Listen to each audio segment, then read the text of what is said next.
میں یہاں ایک اہم بات کی طرف توجہ دلانا چاہتی ہوں کہ اگرچہ برطانیہ میں اسلام تیزی سے پھیلنے والا مذہب ہے اور ہزاروں لوگ اسلام قبول کر رہے ہیں، لیکن نئے مسلمانوں کی رہنمائی اور حوصلہ افزائی کے لیے ایک منظم نظام کی کمی ہے۔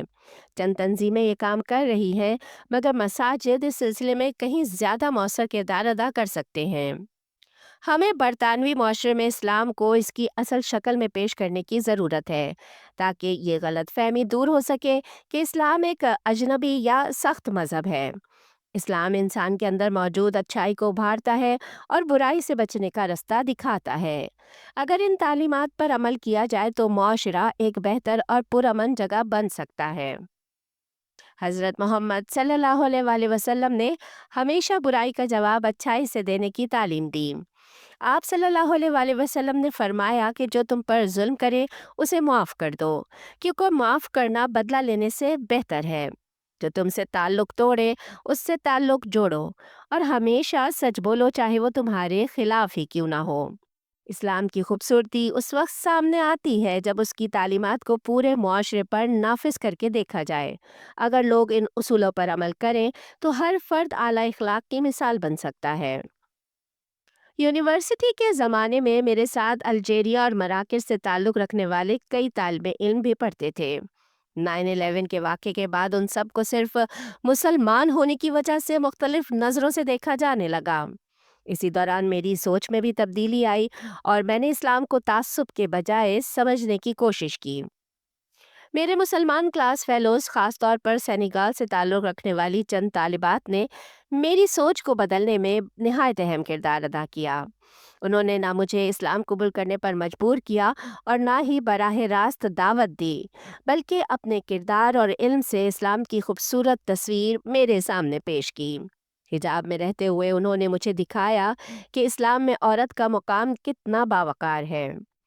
قرآن کے بارے میں یہ کہنا چاہوں گی کہ یہ صرف ایک کتاب نہیں بلکہ اللہ کی طرف سے انسانوں کے لیے زندگی گزارنے کا مکمل ضابطہ حیات ہے۔ آپ اسے یوں سمجھ لیجئے جیسے کسی پروڈکٹ کی مینول گائیڈ بک ہوتی ہے۔ چونکہ انسان بھی اللہ کی تخلیق کردہ ایک پروڈکٹ ہے، اس لیے اللہ ہی بہتر گائیڈ کر سکتے ہیں کہ انسان نے کیسے زندگی گزارنی ہے۔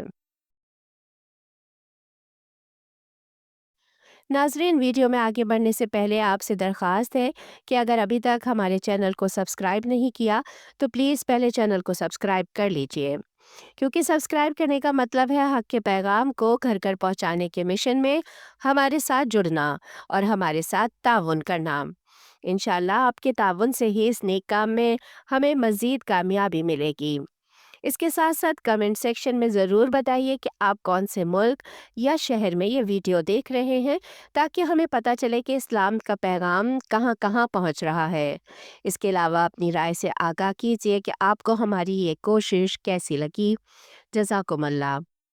آخر میں یورپی معاشرے کے ایک منفی رجحان کی طرف اشارہ کرنا چاہوں گی، جہاں خواتین کے درمیان مردوں کی توجہ حاصل کرنے کی دوڑ نے اخلاقی اقدار کو نقصان پہنچایا ہے۔ ہر عورت زیادہ سے زیادہ برہنہ ہو کر مردوں کو انسپائر کرنے کے چکر میں اپنے مقام سے خود کو گراتی چلی جا رہی ہے۔ اسلام نے مجھے یہ سکھایا کہ انسان کی اصل قدر اس کے کردار میں ہے، نہ کہ اس کی ظاہری نمود و نمائش میں۔ اسلام نہ صرف عورت کو بلند کردار مینٹین کرنے کا حکم دیتا ہے، بلکہ مردوں کو بھی کہتا ہے کہ وہ ظاہری حسن کے بجائے عورت کے اعلیٰ کردار اور اس کی شخصیت کو اہمیت دیں۔ ہم اس دنیا میں اس لیے نہیں آئے کہ زیادہ سے زیادہ لوگوں کی توجہ حاصل کریں، بلکہ اس لیے آئے ہیں کہ ایک اچھا انسان بنیں۔ اسلام ہمیں یہی سکھاتا ہے کہ اللہ ہماری شکلوں کو نہیں بلکہ ہمارے دلوں کو دیکھتا ہے۔ میں ایک عام غلط فہمی بھی دور کرنا چاہتی ہوں کہ عورتیں اسلام کسی مسلمان مرد کے دباؤ میں آ کر قبول کرتی ہیں۔ یہ بات درست نہیں۔ میری ملاقات جتنی بھی ریورٹ مسلم خواتین سے ہوئی ہے، ان میں سے زیادہ تر نے اسلام کو اس کی تعلیمات اور سچائی کی وجہ سے قبول کیا ہے۔ میں اسلام کی طرف کسی ڈرامے یا بغاوت کی تلاش میں نہیں آئی تھی۔ جب میں نے شروع میں اسلام کو جاننا شروع کیا تو یہ کسی اچانک چمکتی بجلی کی طرح میری زندگی میں نہیں آیا۔ یہ آہستگی سے آیا، آیت با آیت، خیال با خیال۔ میں نے قرآن اس نیت سے نہیں پڑھا تھا کہ فوراً ایمان لے آؤں، بلکہ اس لیے پڑھا کہ اس میں تضاد تلاش کر سکوں۔ میں اس میں تضاد کی توقع کر رہی تھی، مگر مجھے ہم آہنگی ملی۔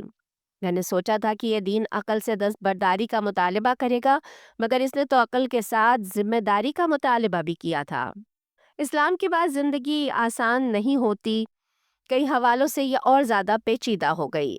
میں نے 2003 میں اسلام قبول کیا اور 2010 تک میں مسلسل حجاب میں رہی۔ میں حجاب میں ہی زندگی گزارنا چاہتی تھی، مگر اسلام دشمن اور اسلامو فوبیا کے شکار لوگوں نے مجھے ٹارگٹ بنا لیا۔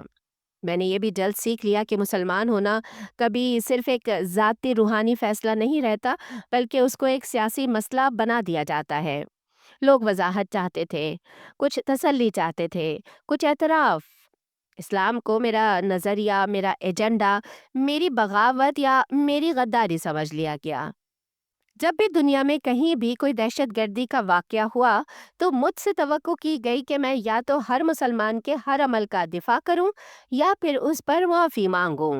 میں نے سیکھا کہ حجاب کے ساتھ نمایاں ہونا بھی ایک قیمت مانگتا ہے، اور مسلمان عورتوں کو مغربی معاشرے میں اپنے حجاب کی قیمت چکانی پڑتی ہے۔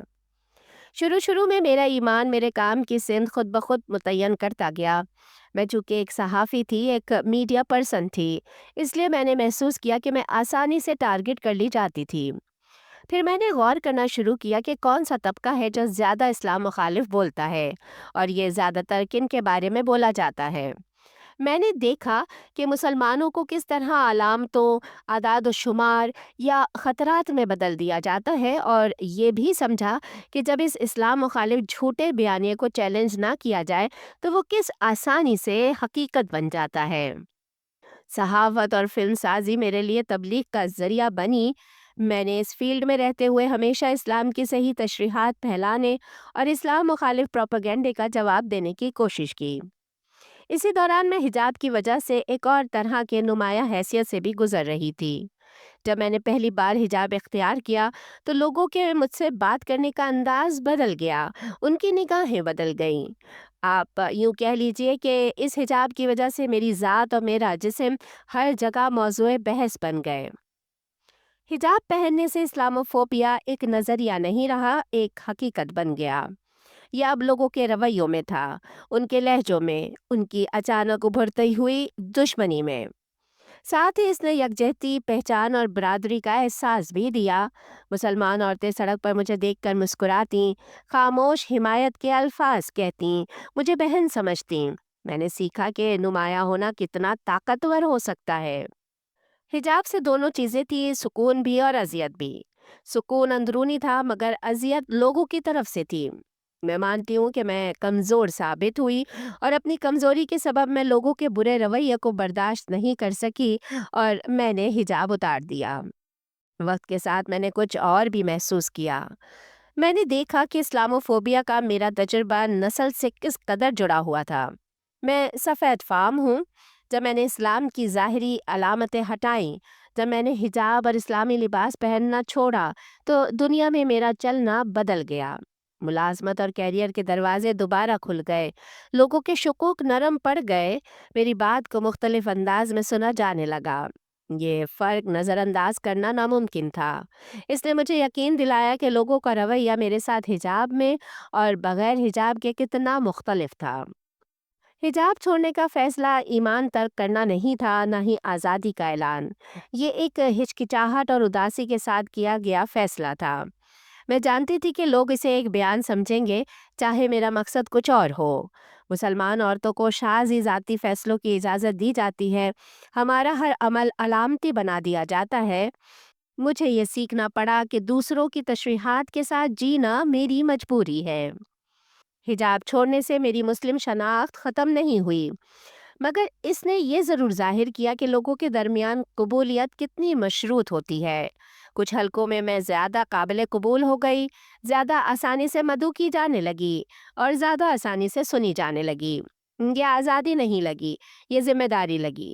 اگر میری غیر مریت مجھے رسائیت دے سکتی تھی تو میرا فرض تھا کہ اس رسائی کو استعمال کروں۔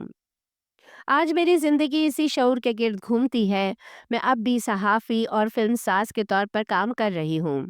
میں ایک پروڈکشن کمپنی چلاتی ہوں جو ان آوازوں کو جگہ دینے کے لیے قائم کی گئی ہے جو اکثر کونے میں دھکیل دی جاتی ہیں یا غلط طریقے سے پیش کی جاتی ہیں۔ میں لکھتی ہوں، بولتی ہوں، پڑھاتی ہوں اور سنتی ہوں۔ میرا کام میڈیا اور تعلیمی دنیا دونوں میں پھیلا ہوا ہے، مگر نیت ایک ہی ہے: اسلام کی صحیح تصویر اور صحیح تصور لوگوں کے سامنے پیش کرنا۔ میں اب بھی مسلمان ہوں، میرا ایمان اب بھی شاید زیادہ خاموش ہے، زیادہ نمائشی نہیں رہا، بلکہ زیادہ باطنی بن گیا ہے۔ اب اسے کسی کو ثابت کرنے کی ضرورت نہیں۔ میں نے سیکھا ہے کہ ایمان ہمیشہ یقین کی شکل میں نہیں ہوتا، کبھی یہ برداشت کی صورت میں ہوتا ہے اور کبھی یہ تجسس میں ہوتا ہے۔ اگر میری زندگی نے مجھے کچھ سکھایا ہے تو وہ یہ کہ شناخت جامد نہیں ہوتی، یہ ہر دن دوبارہ ترتیب پاتی ہے۔ کبھی کبھی مجھے افسوس بھی ہوتا ہے کہ میں وہ عورت نہیں جو اسلام قبول کرتے وقت تھی، اور جیسا کہ مجھے ہونا بھی چاہیے تھا۔ میں سمجھتی ہوں کہ اللہ دلوں کا حال بہتر جاننے والا ہے اور وہ بہتر فیصلہ کرے گا۔ میں نے اس حقیقت سے صلح کر لی ہے کہ میری زندگی ہمیشہ دوسروں کی نظر سے پڑھی جائے گی۔ کچھ لوگ وہاں تضاد دیکھیں گے جہاں میں تسلسل دیکھتی ہوں، کچھ وہاں غداری دیکھیں گے جہاں میں دیانتداری دیکھتی ہوں۔ اب مجھے ہر غلط فہمی درست کرنے کی ضرورت محسوس نہیں ہوتی۔ میری کہانی کوئی منشور نہیں، یہ بس ایک زندگی ہے جو میری خواہش سے زیادہ عوامی ہو گئی ہے، اور میں اب بھی یہاں اس انڈسٹری میں موجود ہوں، اب بھی سوال کر رہی ہوں، اب بھی کہانیاں سنا رہی ہوں، اور اب بھی آسان جوابات کے سکون سے انکار کر رہی ہوں۔ شاید یہی میرے ایمان کا سب سے سچا اظہار ہے۔ اللہ مجھے معاف کرے اور میری کوششوں کو قبول کرے۔ آمین۔ امید ہے کہ آپ کو یہ گفتگو پسند آئی ہوگی۔ اس کا مقصد اسلام کی خوبصورتی اور اس کی مثبت تعلیمات کو بیان کرنا تھا۔ اللہ ہم سب کو بہترین اعمال کرنے کی توفیق عطا فرمائے۔ آمین۔ اللہ نگہبان۔